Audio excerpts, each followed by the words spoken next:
Friends and fellow story carriers, good evening. Welcome. Welcome to the kitchen of secrets and stories. Imagine, if you will, an old-fashioned farmhouse kitchen.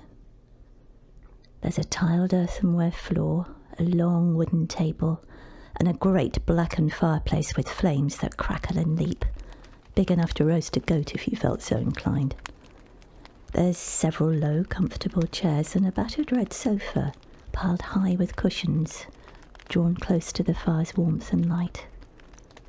On the hearthrug at your feet, two small scruffy dogs snore and whiffle contentedly. The ceiling, it's kind of dim and smoke-stained. There's a whiff of wood embers and recent cooking lingering in the air. A golden glow comes from a forest of candles, all different shapes and sizes, perched haphazardly along the dresser and the mantelpiece. Open wine bottles, half-full glasses, and plenty more candles are scattered across the table. Outside, in the darkness, rain spattles the windows and night winds shake the house. But in here, it is warm, it is homely, and it is safe. There's a seat waiting for you at our far side, for tonight we shall share tales lain sleeping for centuries, kept alive by the soft voices of men and women in the depths of long-ago winters, when the darkness came early, the children were quiet, and the work was all done.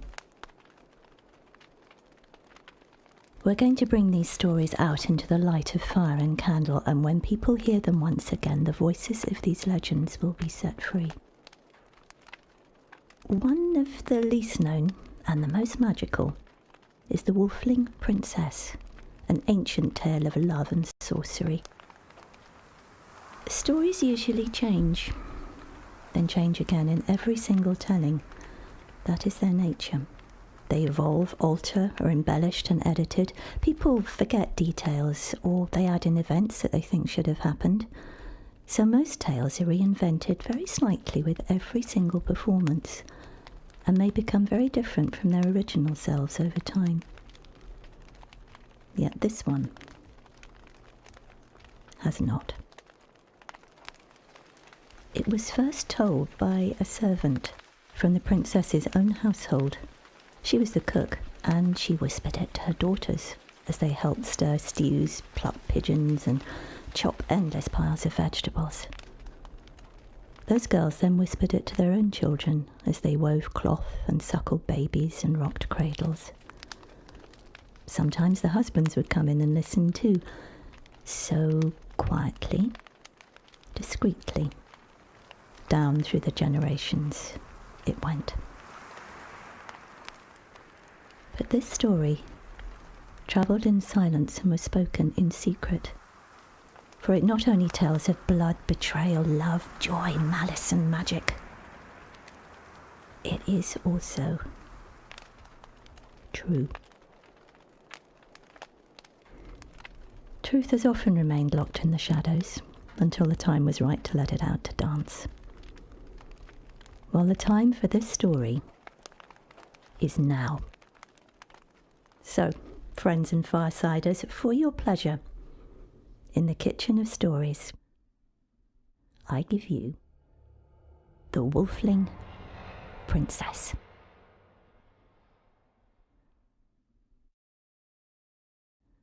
They first saw each other's faces in Ireland 500 years ago. The land that gave them life was green, rain-drenched, tattered by Atlantic storms and torn by centuries of warfare. Here, heroism walked with cruelty, nobility lay with rebellion, and pestilence sat down to dine with plenty in a land where legends rose up from the ground, and the voices of the ancient gods could still be heard echoing through the hills. The girl was the pale, flame-plaited princess of the tower. The young man, the third son of their neighbour from over the hill, a wild wolfling boy with strange silver-grey eyes and a cloak of darkest fur, who watched her warily from the edge of the wood. She never once glanced his way. Oh, but the way she moved and the lift of her head when he was near sang straight to his wildling heart, for they said, there are lovers who are content merely to long. I am not one of them. Their families had been neighbours and land sharers for generations, who met occasionally to discuss matters concerning them both, so it was no surprise that one day the boy arrived at the girl's castle gates in the train of his father. The heads of the houses drank wine and discussed the sale of some field, but he hung back behind his two elder brothers, who laughed and bellowed, jostled and joked as they jangled their heavy swords and held the reins of their trampling great horses in a single, negligent hand. The least of his father's sons, this one was also the most, for he had what they did not, a wildcat spirit, and the sight.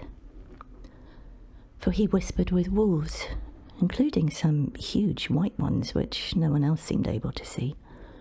It taught him the language of hawks, how to read messages from the way the wild duck flew, or tell from the strength of the sighs grass made as the wind passed over it, how soon a storm would come, and how savagely.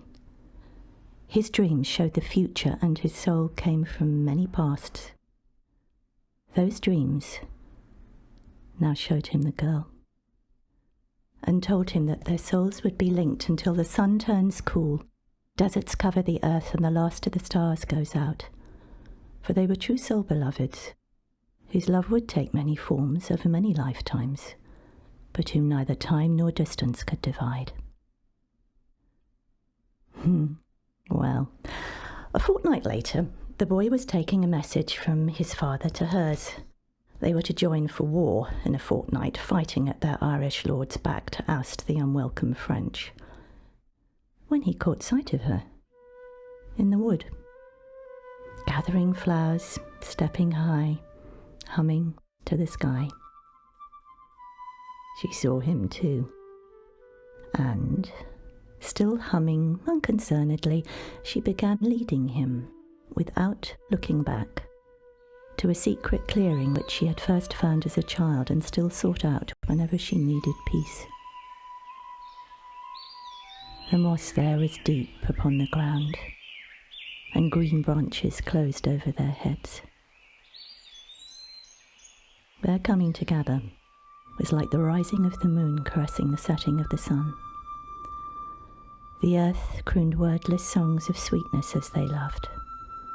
The spirits laughed aloud, and the north wind cried out their names. She called him Wolfman, and he said she was his Wolfling Princess.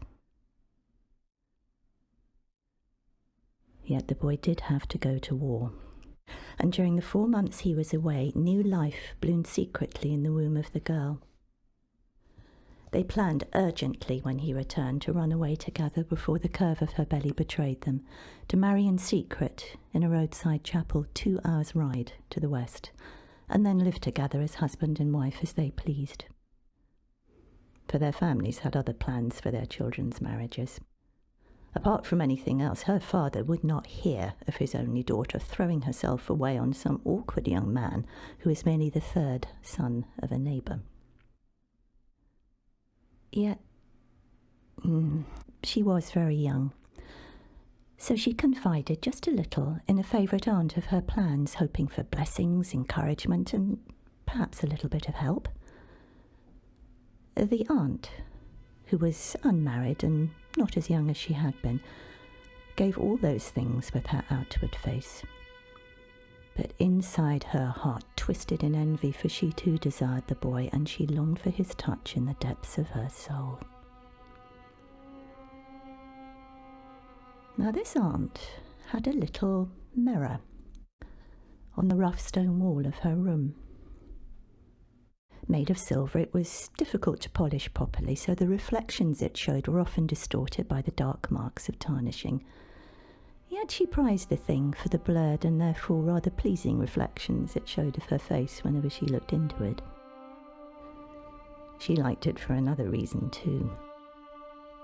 For this woman had abilities she did not admit even to herself, lest she be accused of witchery. One was that she could see things in that mirror which were not, in the usual sense, there. For instance, she only had to look at it to see what was happening in the house of her friend in the next village, or where her cook had put that missing venison, and even, who was meeting in secret with whom. In fact, she'd looked in it last week and seen something she did not like at all. The sight of two young people naked in each other's arms. The flood of jealousy that sight unleashed she rechristened Good Sense. Stupid girl. That way dishonour lies. It is up to me to stop them. Surely, I know best. So she whispered in the ears of their parents, telling them where to find the two lovers and when. So when the pair arrived at the chapel, they took each other's hands eagerly to make their promises before an old priest who had known the Wolfling girl since she was a baby and even christened the boy. But suddenly there was a thunderous crashing as 6 armed men, their fathers, uncles and brothers, kicked down the door and strode in, pushing over the Celtic cross, striking the priest senseless, laying rough, angry hands upon the boy and his bride, tearing them from each other's arms. That boy fought like the wild creature he was, while the girl bit, twisted and even attacked her own father with the stem of the broken cross which now lay in pieces upon the chapel floor. One of the uncles tried to subdue his nephew and then found out he had a wolf berserker by the throat as the boy hurled himself at the older man with a whirling knife and sword. But in parrying those increasingly savage blows, the older man's dagger slipped, stabbing the other deep in the chest. At first the young wolfman barely felt it, but fought on in a frenzy as the 6 men closed in to restrain him, the dagger still in his ribs, and the Wolfling Princess shouting and crying. But dark arterial red began seeping through his shirt and flowed to the floor in a spreading pool. The boy stumbled over a piece of broken cross, slipped in his own blood, and as he hit the ground face first, the knife in his chest was pushed in so deep it sliced his beating heart in 2. Amid howls of horror from his father and screams from the girl, his eyes closed forever. And his spirit flew home.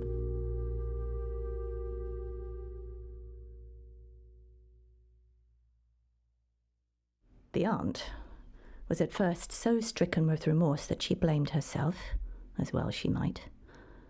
Yet this was so painful to her that she soon laid her burden of guilt upon the girl instead for leading him astray, and persuaded the family to send her to a convent, lest the scandal of an unwed pregnancy destroy their good Catholic name. "Believe me," she murmured with a smooth face, "I know best." Well, on this advice they did indeed shut the Wolfling Princess up in a convent of pale, dark-robed, punishing nuns, who assured them all with downcast eyes that this would indeed protect their family's honour. The girl tried to escape from these Sisters of Mercy so often they eventually locked her in for the last half of her pregnancy, with a guard outside her door, pushing food in through the sliding flap in the cell and removing daily slops in a covered metal bowl. For 5 months, she was not allowed to feel the wind upon her face or see the sun. Her childbirth was long, and there was no help as she laboured, though her cries echoed through the convent cloisters as the nuns chanted matins, vespers, and compline, their pious ears tightly closed. The child of the Wolfman and the Wolfling Princess was a little girl, pale, perfect, with strange silvery eyes like her father's, and a shock of silky red hair. The aunt tucked the baby into her very own shawl, and took the child, with much cooing over her uniqueness and beauty, saying she would wash the little one, then return directly so she might have her first milk from her mother's breast. Innocent, still, of her aunt's previous treacheries, the girl let her baby go. The aunt never came back. Instead, she took the newborn to an empty stone cell at the far end of the convent. There, she removed the shawl, laid the baby naked on a rough straw mattress, which was the only furniture in the room, and threw open the window. A rush of damp, freezing November air poured in. The woman shivered, wrapping the thick, snugly comforting shawl more tightly round her own shoulders. The room became icy. Swiftly she departed, closing the door very quietly behind her. "Believe me," she whispered to herself, "it is for the best." All night long she checked every hour upon the hour, sliding aside the little wooden peeping panel in the cell door. The first time, the baby was crying. The Wolfling Princess heard her and fought to get out of bed, but 3 nuns held her down, telling her to be still and wait. The second time, the child was whimpering with cold. This was not loud enough for the Wolfling Princess to hear, but as soon as the nuns went to Vespers, believing that a newly delivered girl would be far too weak to leave her room, she staggered through the stone corridors in bare feet, clad only in her shift, opening every door, pressing her ear at every wall, searching desperately for her baby. Returning from their prayers with chilled hands and aching knees from kneeling on the chapel floor, the nuns found her, collapsed on a corridor's stone flags, and dragged her back to her cell, this time locking the door. The third time the aunt checked, the baby was too weak even to shiver, and her lips were turning blue. The fourth time she had ceased to move at all, and her breathing was soft and slight as a novice nun's first prayer. The fifth time, there was neither breath nor movement. The aunt sighed. Yes, it was done. At last the little girl was wrapped in cloth, but instead of being placed in her mother's arms, she was dropped in a shallow hole outside the convent walls without marker or stone, buried in the loveless dark with neither prayers nor comfort to light her upon her way. The aunt folded her hands. "Believe me, I knew best." The Wolfling Princess was kept in the chill stone convent all her life. She lived long and sadly, never ceasing to yearn for both her baby daughter and the Wolfling boy to whom she was wife in her heart, even when time had etched deep lines across her face and faded her bright hair. Into her dreams he sometimes whispered, "Beloved, do not forget me. For sure as the stars burn and the planets spin, we shall find each other again." And so they did. Because one winter, 300 years later, a young Navajo girl with red earth dye streaking her dark plaits heard the howls of a great grey wolf in the forest. The animal was badly wounded, and it looked at her with both fear and pain in its strange silvery eyes. The girl nursed him back to health, with mice trapped with her own hands and water scooped in her cup palms. She laid her woven blanket over him, hummed him to sleep as he shivered through the night, and built a shelter of branches over him to keep off the snow. He slept with his head on her lap or his nose on her knee, and they kept each other warm through the long snowfall nights and diamond-hard days of a freezing North American winter. In spring, he licked her bare feet and left, for he was a lone wolf and his kind needs to live free. But he watched over her every day from the edge of the forest for the rest of her life. Then 300 years later, an ascetic Spanish priest found loving companionship with his rather stout, middle-aged, red-haired housekeeper. Just sitting by the fire with her, eating a simple meal would bring tears of gratitude and happiness into the man's sharp, grey eyes, which she couldn't help noticing sometimes seemed to shine kind of silver in the candlelight. Then 500 years later, a magical red-haired storyteller met a man who was both wolf whisperer and gatekeeper. The blaze of their youth had burned away. Their homes were in countries far apart, and he lived in the mountains while she dwelt by the sea. But for both the wolf man and the spinner of tales, recognition grew like a rising wave, and they brought each other great joy. For their connection was strong. They could read each other's thoughts. The same things made them laugh, cry, celebrate, and rage, and they liked nobody's company so well as each other's. What was more, this time, both saw glimpses of other lives at other times which showed them that, they had met before. Yet the storyteller had a friend. An older woman, and a wise one, whose advice she had often sought in the past. She had rather less to do with her these days, however, as the woman had begun to offer unasked for suggestions, prefaced with the words "I know best" on an increasing number of occasions. This friend was much drawn to the wolfman, for she too knew him from a life long since past. And when she saw the pair of them had somehow managed to find each other again across the corridors of time, her heart burned with chagrin and her mouth filled with bitterness.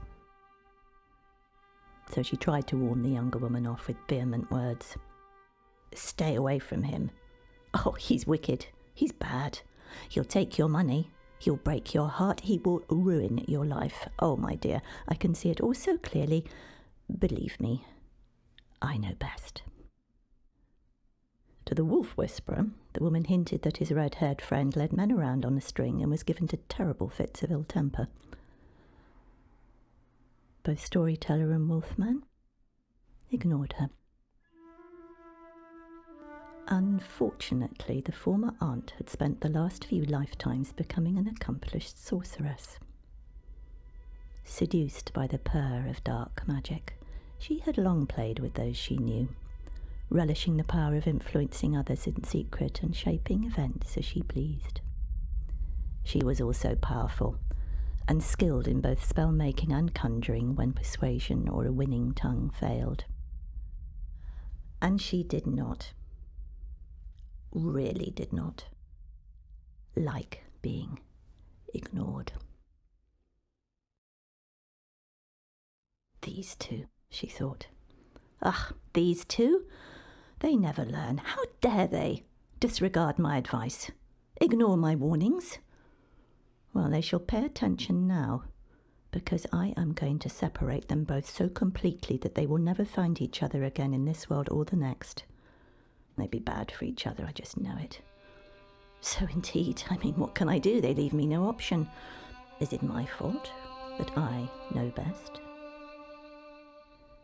So she flung up a great dark wall between the former Wolfling Princess and her wolfman.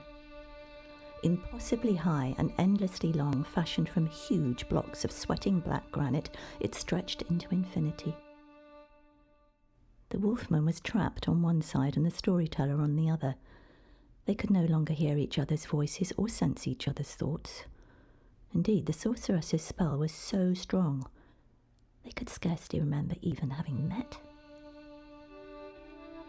But the storyteller, who even now remembered a tiny bit more than the wolfman, but only just, placed her hand upon that wall, asking for help from the fire goddess Bridget of Ireland, who came to stand beside her and also touched the stones.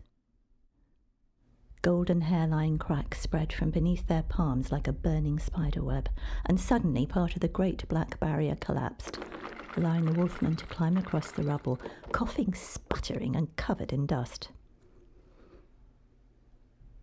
The sorceress was taken aback. She had not expected this. So the following week, she and Sword the storyteller woke up in bed to find that she was trapped inside a thick glass bell jar, whilst far away in his own land the wolfman was imprisoned in another one. They laid their palms against the glass and shouted, but could no longer hear each other. They rocked the things from side to side, but they were too heavy to topple. They beat their fists against the jar's smooth surfaces and kicked them hard, but they did not break. Soon they'd used up all the available air inside, and their strength was draining away like water into sand. Then, just as darkness began blackening the vision, the storyteller put her palms on her own bell jar one last time and prayed. This time both glass domes exploded so violently that they did not so much shatter into pieces as pulverize into powder which flew in all directions. The sorceress frowned. But she had many powerful spells to command. So next, she created a great grey hill, swathed in banks of mist and marshmallow soft to the touch.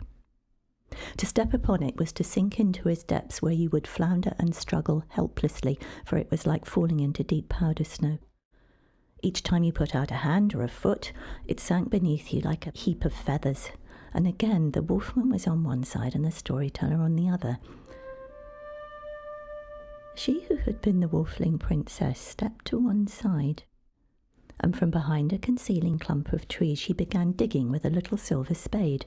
She dug a tunnel all the way below the hill, out the other side, and ensured the entrance came up in a dip concealed by 6-foot nettles, so that no one, including her former friend, could see what she had done.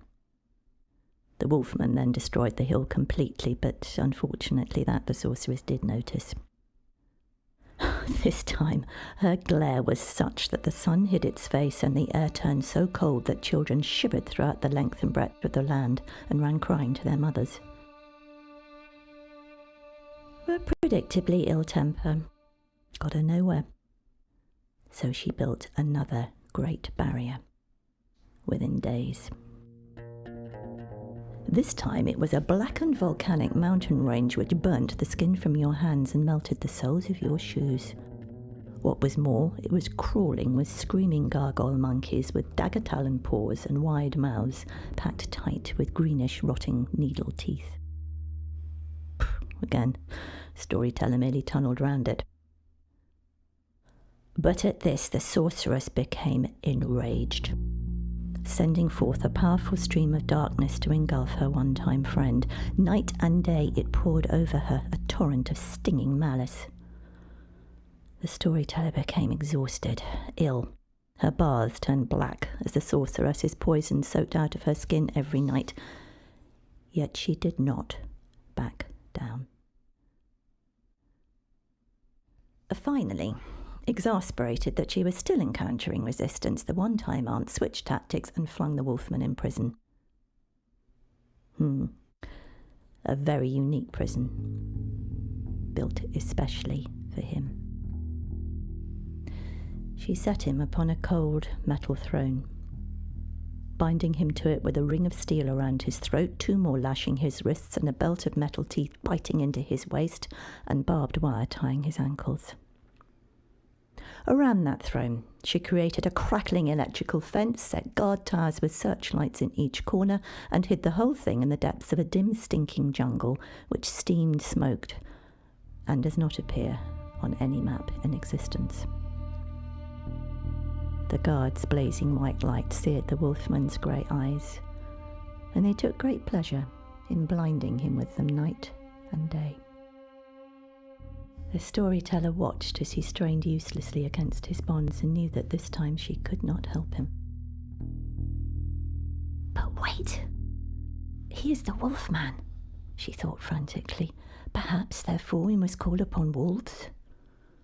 Swiftly, she sent the thought to her beloved. He heard, and immediately closed his eyes, then howled.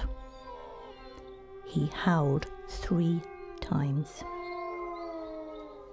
The sound was such that it made the skies shake, the winds roar, and the temperature plummet as a massive magical snowstorm tore through the jungle, ripping tropical vegetation ragged, flattening the sorceress's electrical fences, and smashing down her guard towers.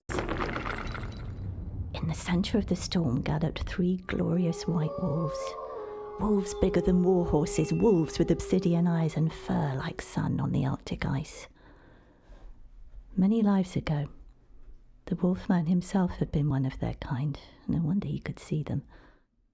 Now they had come to him. They had come to protect their own. As the storyteller watched, the White One shrank to a tiny size and entered the Wolfman's prison, dragging behind them a mannequin which bore his face. Blinded by the snowstorm, the guards stumbled, staggered, and swore as the wolves shrank Wolfman too and smuggled him out under their very noses. They left his look-alike behind, lolling upon the metal throne, looking for all the world like a broken prisoner resigned to his fate. All this time, the sorceress was fooled for weeks. But when the woman finally realised that her jail had been destroyed and she'd been wasting her very considerable energies imprisoning a lifeless dummy, she came flying after the pair of them with fury in her heart.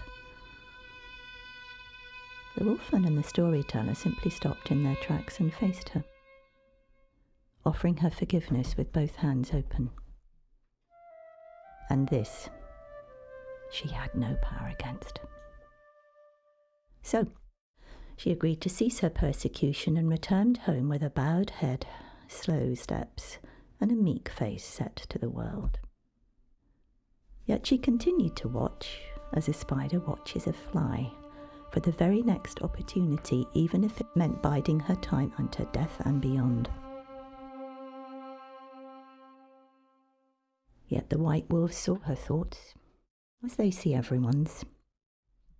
So one day, when she had indeed begun to spin her traps once again, they simply snatched her without warning in a blast of freezing wind. No one heard her cries or even saw her go, as her soul was taken to a place from which nothing has ever returned. Part of her lives on in this world, disempowered and shrunken. The other part will not be seen on this plane again.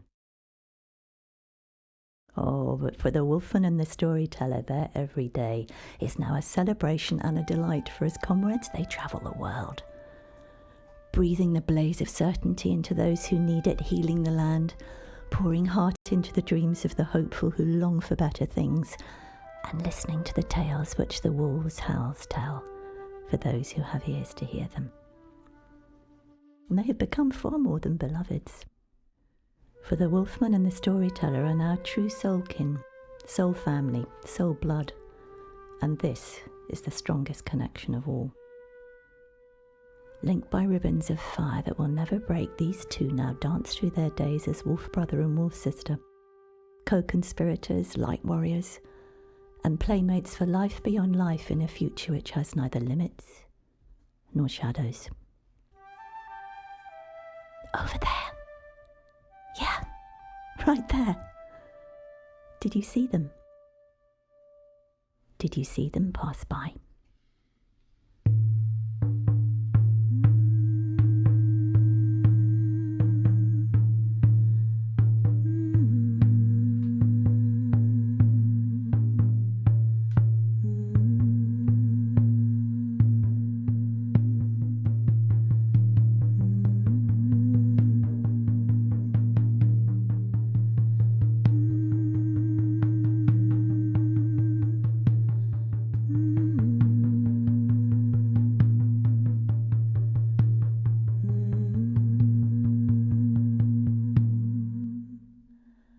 Mm-hmm.